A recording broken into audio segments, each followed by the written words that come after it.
Ozamis City ug Misamis Occidental ug sa tanan nga managtanaw kanato karon pinaagi sa Facebook page ug YouTube channel sa AONC. Kumusta? May adlaw. Ako si Dazzle Humatikson. This is Ozamis Today.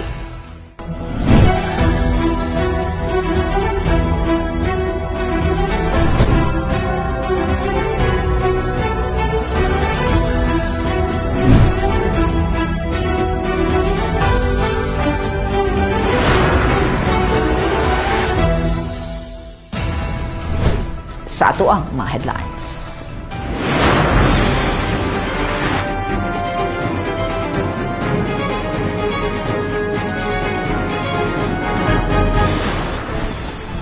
Usamis naghinam-hinam na sa giandam nga mga kalingawan sa pagsaulog sa kapistahan sa Immaculate Conception.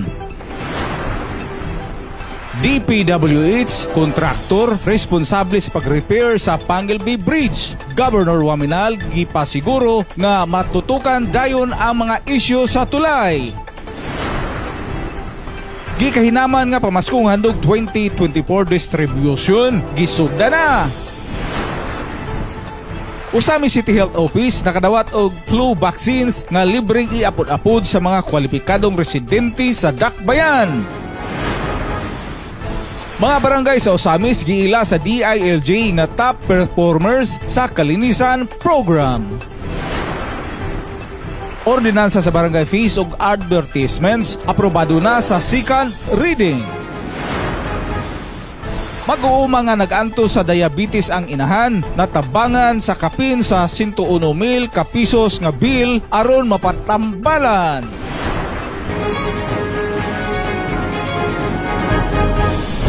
Ani ang mga detalye sa Ozamis Today. Ozamis naghinam-hinam na sa giandam ng mga kalingawan sa pagsaulog sa kapistahan sa Immaculate Conception.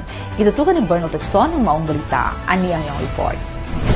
Andam og naghinam-hinam na ang mga lidere sa atong syudad ug syempre ang mga katawhang Usamisnon alang sa giandam nga mga programa ug mga kalingawan sa pagsaulog sa kapistahan sa Immaculada Concepcion, ang mahal nga patron sa syudad. Ilabi na ang ipaabot nga gikahinaman usab nga live performances nila ni TJ Monterde, Jeremy Luis, Enerba ug Rocksteady, ang sikat nga Pinoy and alternative rock band. Karong umaabot nga adlong Domingo, Disyembre 8, 2024. Ang pagkaposible sa mga kalingawan sa kasulugan mao'y resulta sa paningkamot sa Asinso Pinoy Party List o lokal nga pagagamhanan sa Dakbayan sa Osamis nga gipangunahan ni Mayor Attorney Henry N.D. Fuentes Waminal Jr. Lakip sa suporta sa probinsyal nga pagagamhanan nga gipanguluhan usab ni very hardworking Governor Attorney Henry Waminal og ni 2nd District Representative Congressman Sanso Fernando Ando Fuentes Waminal. Sa post ni Osamis City Mayor Attorney Andy Waminal kaniadtong adlang Martes, Disyembre 3, 2024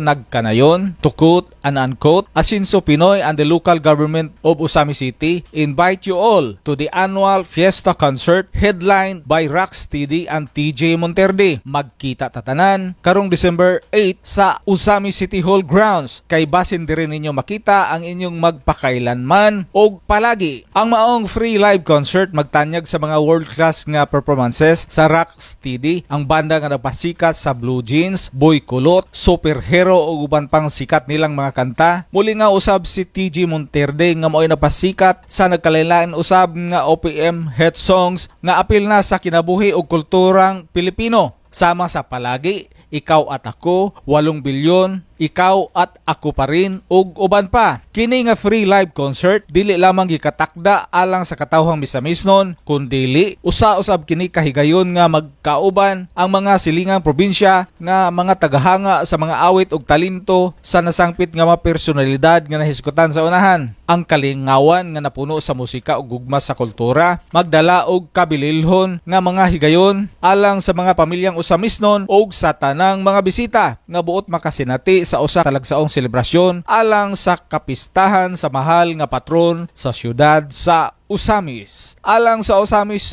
Today, ako si Bernal Texon. Salamat Bernal.